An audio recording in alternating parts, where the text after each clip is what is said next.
Hi everybody, I just wanted to make a video explaining what happened yesterday, but right away I want to say I am safe, I am fine in Korčula, Croatia. It is beautiful and is the type of place that I need to kind of just recover from what happened.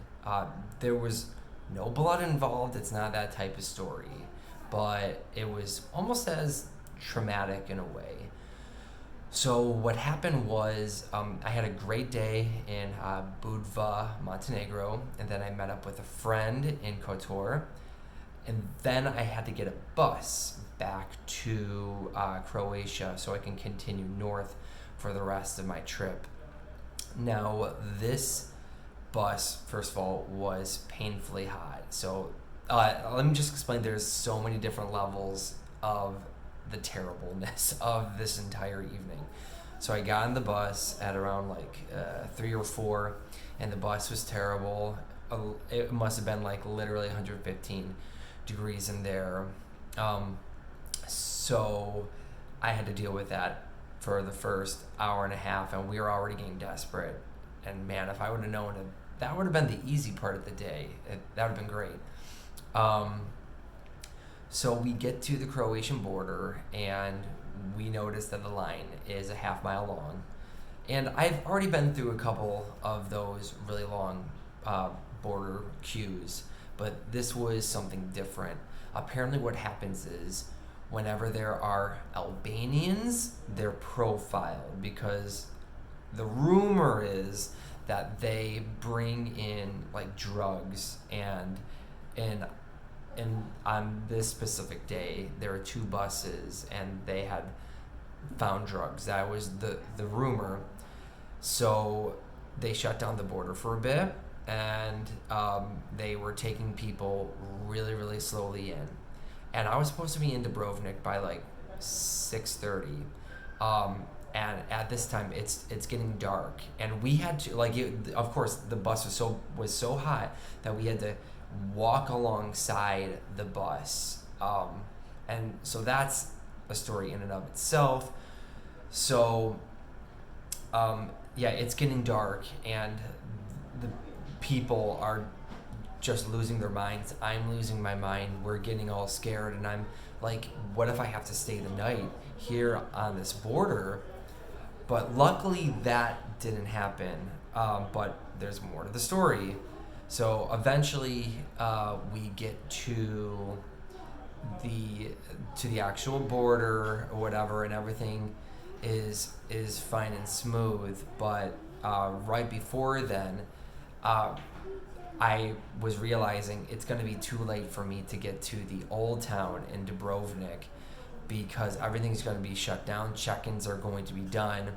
So I canceled my hostel where I had it originally, and then booked another place. But here's the thing: nobody was picking up any of my reservations. It's like I was turning them in and I was not hearing back. So I'm in panic mode. I'm calling up everybody like as soon as we got back into Dubrovnik. This is like 10:45. And I'm like, please, I need a room. And nobody, like literally the entire city, there was not a single bed. And I'm running around trying to find a place, and it's now approaching midnight. I'm sweating. I run into this cafe because I was told like this one place was going to be open, and my phone is now officially dead. And that is where I leave my backpack full of my money, my passport, and everything. I leave it there because I am delusioned at this point. I am so delusional. So I start running towards the hotel, and then it dawned on me I'm not carrying my backpack. So I run back and I can't find the cafe, and the cafe turned out to be closed. But luckily, they put my backpack right at the entrance, but in my state of mind, I couldn't even find the cafe. But thank God, it is a miracle. Thank you that my backpack was fine and it was right there for me, even though the cafe was already closed at that point. And I called the hotel place and they're like, sorry, no room available anymore. Goodbye. So I'm like, oh my gosh, what do I do? So I decide to go to the old town and just hope I can find somebody who can help me. So at this point, it's like 12:30, 12:45 in the morning. I'm walking around Old Town in a sweat, asking locals, please help me, and there was nothing, absolutely nothing. But this one man at a travel agency, he's closing up by 1. He starts asking around, and eventually we find somebody. This old woman, and she takes me in, and I don't get my own room. I get a room with this Croatian man, so I had to share a room, and I was still charged 70 euros for it. But at this point, I was just grateful. I'm like, oh my gosh, I've had so many horrible things running through my mind. I've never been so scared.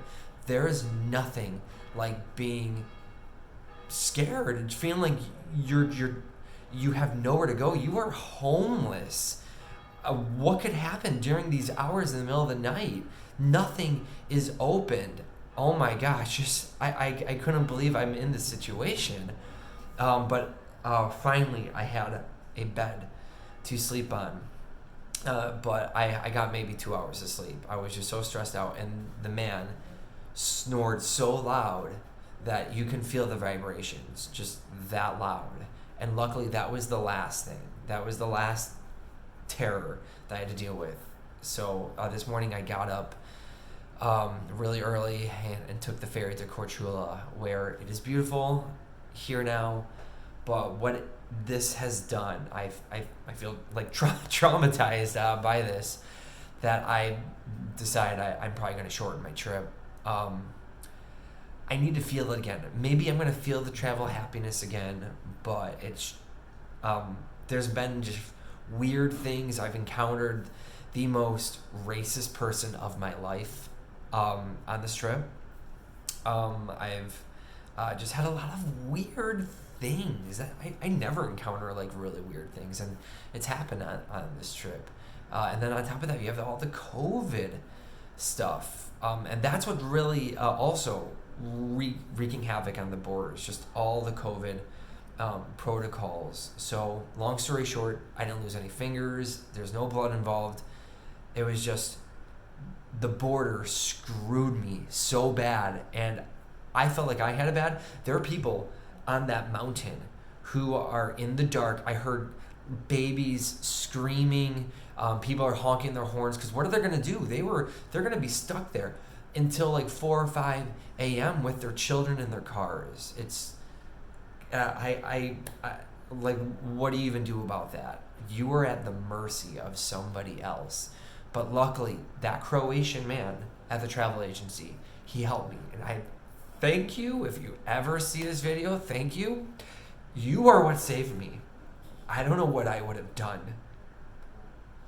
Just what a horrible situation. I've never dealt with anything like this before. But yeah, I'm okay, everybody. Thank you for all your prayers and thoughts. And wish me luck on the rest of this trip. Bye, everyone.